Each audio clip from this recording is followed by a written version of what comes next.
Antes del mármol blanco de los templos, antes de los laureles de victoria y de los poetas que cantaban bajo el sol del Mediterráneo, existía la oscuridad. Un silencio pesado y opresivo que no presagiaba paz, sino una tormenta de proporciones cósmicas. A menudo imaginamos a los dioses griegos como figuras nobles, señores benévolos que observan el mundo desde lo alto, bebiendo néctar y ambrosía. Pero la verdad, enterrada profundamente en los estratos de la mitología primordial, es mucho más sangrienta. La historia del Olimpo no comienza con luz, sino con un crimen. Comienza con un grito que desgarró el cielo e hizo temblar la tierra desde sus cimientos. Esta no es una historia para los débiles de espíritu. Es la crónica brutal de una familia divina desgarrada por la paranoia, el canibalismo y el deseo incontrolable de poder absoluto. ¿Cómo fue posible que del caos informe y de la crueldad de los titanes naciera el orden perfecto de los 12 dioses? ¿Con qué precio se compró el reinado de Zeus? Hoy, apartamos el velo del romanticismo clásico para mirar a los ojos a los monstruos que precedieron a los dioses. Prepárate para asistir al nacimiento de una nueva era, un nacimiento bañado en la sangre de los padres y alimentado por la traición de los hijos. Bienvenidos a Misterios del Mundo Antiguo. Hoy nos subimos al Monte Olimpo, hoy descendemos al abismo del cual se alzó, para descubrir el origen violento y prohibido de los dioses olímpicos. Para entender a los olímpicos, debemos regresar al principio de los tiempos, tal como lo describió el poeta Hesíodo en su Teogonía. Al principio fue el caos, un abismo sin fondo, un estado de confusión total. De este vacío surgieron las primeras entidades elementales: Gea, la madre tierra, sólida y fértil, y Urano, el cielo estrellado, que la cubría por completo. Esta fue la primera dinastía, una unión cósmica entre la materia y el éter. Pero esta unión no fue feliz. Urano, disgustado por los hijos monstruosos que Gea engendraba, los hecatonquiros con 100 brazos y los cíclopes de un solo ojo, los aprisionó en las profundidades de la tierra, provocando a Gea un dolor inmenso. El odio nació en el corazón de la madre tierra, y ella forjó una hoz de acero inflexible, pidiendo a sus hijos, los titanes, que se rebelaran contra el padre tiránico. Solo uno tuvo el coraje de aceptar: Cronos. En una emboscada cósmica, Cronos castró a su padre, separando para siempre el cielo de la tierra. La sangre de Urano cayó sobre el mundo, dando nacimiento a las furias, y sus órganos arrojados al mar crearon la espuma de la que nacería Afrodita. Este es el contexto brutal en el que retomamos el hilo narrativo. Cronos, ahora rey del cosmos, no trajo la liberación prometida. Instauró la edad de oro para los mortales, pero en los cielos, su reinado estuvo marcado por la misma tiranía que la de su padre. Los titanes gobernaban el universo, seres colosales, fuerzas de la naturaleza indomables que no conocían la ley ni la justicia, sino solo la fuerza bruta. Pero la maldición de la sangre exigía su tributo. Una profecía le había sido susurrada a Cronos, que caería, a su vez, a manos de su propio hijo. La paranoia es una enfermedad que devora incluso a las mentes inmortales. Cronos, señor del tiempo y del destino, vivía bajo el terror de la profecía. Sabía que la historia tiene la tendencia cíclica de repetirse. Tomó por esposa a su hermana, Rea, pero su unión no fue de creación, sino de destrucción sistemática. Cada vez que Rea daba a luz a un dios, Hestia, Deméter, Hera, Hades, Poseidón, Cronos no veía a un hijo, sino a un usurpador. Un rival que debía ser eliminado antes de que cobrara poder. Y así comenzó una de las secuencias más grotescas de la mitología, la deglución de sus propios hijos. Cronos no los mataba, al ser inmortales, no podían morir. En cambio, los encerraba en su propio ser, transformando su estómago en una prisión viviente. Imaginen el terror de Rea, una madre que veía a sus vástagos desaparecer uno a uno en la boca oscura de su esposo. El misterio central de esta época no es solo la crueldad, sino la imposibilidad de escapar. ¿Cómo puedes luchar contra el tiempo mismo? ¿Cómo puedes esconder algo de los ojos de quien reina sobre todo el universo? Rea, desesperada y desgarrada por el dolor, pidió ayuda a sus padres, Gea y Urano, las mismas entidades que Cronos había traicionado. Comprendió que para salvar el futuro, debía recurrir al engaño. Cuando llegó el momento de dar a luz a su sexto hijo, Zeus, Rea se escondió en la oscuridad de una cueva en la isla de Creta. Pero Cronos esperaba. Exigía su tributo de carne divina. Aquí, en la sombra de la historia, se jugó la carta que cambió el destino del mundo, una piedra envuelta en pañales. El engaño funcionó. Cronos, cegado por la codicia y la prisa por asegurar su trono, tragó la piedra sin dudar, creyendo haber devorado a su último hijo, a Zeus. No sabía que, en ese momento, había sellado su destino. Zeus permaneció oculto en Creta, en la cueva del monte Ida, alimentado con la leche de la cabra amaltea y protegido por los curetes, guerreros que golpeaban sus escudos para que el llanto del bebé no fuera escuchado por su padre tiránico. Creció no solo en fuerza, sino en sabiduría, alimentándose con el deseo de justicia. El conflicto se volvió inevitable en el momento en que Zeus alcanzó la madurez. No deseaba solo venganza, deseaba liberación. Con la ayuda de Metis, la astucia personificada, le administró a Cronos una poción que obligó al titán a vomitar. El orden fue inverso al nacimiento. Primero salió la piedra, el ónfalos, y luego, uno por uno, los hermanos y hermanas de Zeus, Poseidón, Hades, Hera, Deméter y Hestia.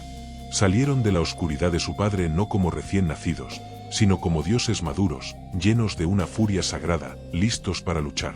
Esta fue la revelación suprema. Los dioses no estaban solos. Formaban ahora un panteón unido, una fuerza coherente contra el caos individualista de los titanes. El universo se escindió en dos bandos. En el monte Otris se reunieron los titanes, las fuerzas brutas del viejo mundo. En el monte Olimpo se fortificaron los nuevos dioses, los representantes del nuevo orden. La tensión entre lo viejo y lo nuevo, entre la fuerza bruta y el intelecto, entre la tiranía y la ley, llegó a su punto de ruptura. La guerra era el único camino para establecer quién modelaría la realidad. La titanomaquia. La guerra de los titanes. Duró 10 años divinos, un periodo imposible de cuantificar en años humanos. El universo se convirtió en un campo de batalla donde las montañas eran proyectiles y los océanos servían bajo la ira de los combatientes. Pero esta no fue solo una lucha física, fue una colisión filosófica. Los titanes representaban las fuerzas telúricas, incontroladas e instintivas. Eran el terremoto, la erupción volcánica, la avalancha. Los olímpicos, liderados por Zeus, representaban una forma superior de existencia, el gobierno a través de estrategias, alianzas y el uso de herramientas. Para ganar, Zeus tuvo que descender al Tártaro, el pozo más profundo del infierno, para liberar a los hermanos olvidados de los titanes, los cíclopes y los hecatonquiros. Aquí vemos el genio político de Zeus. Comprendió que la fuerza bruta no es suficiente sin tecnología y superioridad numérica. Los cíclopes, maestros herreros, le otorgaron las armas que definirían la iconografía divina. A Zeus le forjaron el rayo, el poder de golpear a distancia e imponer la voluntad del cielo. A Poseidón le dieron el tridente, capaz de sacudir la tierra, y a Hades, el casco de la invisibilidad, el terror de lo que no se puede ver.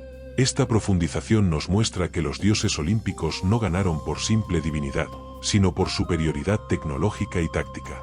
Integraron a los monstruos que el viejo orden había rechazado. Es una lección sobre el poder. El verdadero líder es aquel que puede unificar las diversas fuerzas del universo bajo un solo mando. Zeus no fue solo el más fuerte, fue el general más inteligente. El momento que decidió el destino del universo fue de una violencia apocalíptica.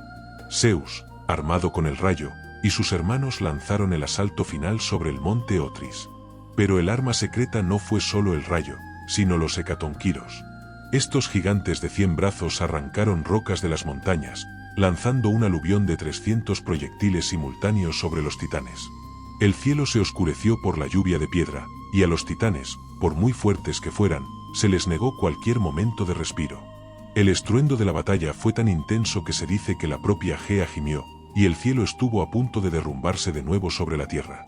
Zeus desató toda su furia, sus rayos fundiendo la tierra, transformando el campo de batalla en un mar de vidrio y lava. Cronos y sus aliados fueron abrumados, cegados y enterrados bajo la montaña de piedras arrojadas por los aliados monstruosos de los olímpicos. En este instante de máxima intensidad, la vieja guardia fue puesta de rodillas.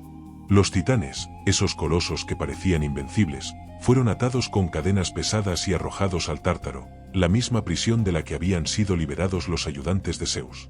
Las puertas de bronce se cerraron tras ellos, sellando una era. Los gritos de furia de Cronos se apagaron en las profundidades, reemplazados por el silencio del nuevo orden. El universo ya no pertenecía a las fuerzas ciegas de la naturaleza, ahora pertenecía a los arquitectos. Aunque parece solo una historia fantástica, los ecos de esta batalla primordial se encuentran en la geografía y la cultura del mundo antiguo. Los griegos antiguos interpretaban los fenómenos naturales violentos a través del prisma de la titanomaquia. Los volcanes activos, los terremotos devastadores de la cuenca del Mediterráneo y las tormentas violentas eran vistos como las convulsiones de los titanes aprisionados bajo la corteza terrestre. El monte Etna, por ejemplo, era considerado el lugar bajo el cual fue enterrado Tifón u otro titán, siendo su respiración de fuego la erupción volcánica. La arqueología también nos ofrece indicios sobre el culto que siguió. En el monte Liceo, en Arcadia, las excavaciones han revelado altares de ceniza dedicados a Zeus, que datan de tiempos prehistóricos, sugiriendo que los rituales para apaciguar al nuevo orden divino comenzaron muy temprano, quizás incluso sobre las ruinas de cultos más antiguos, tónicos. Hesíodo, en su Teogonía, no inventó estas historias de la nada.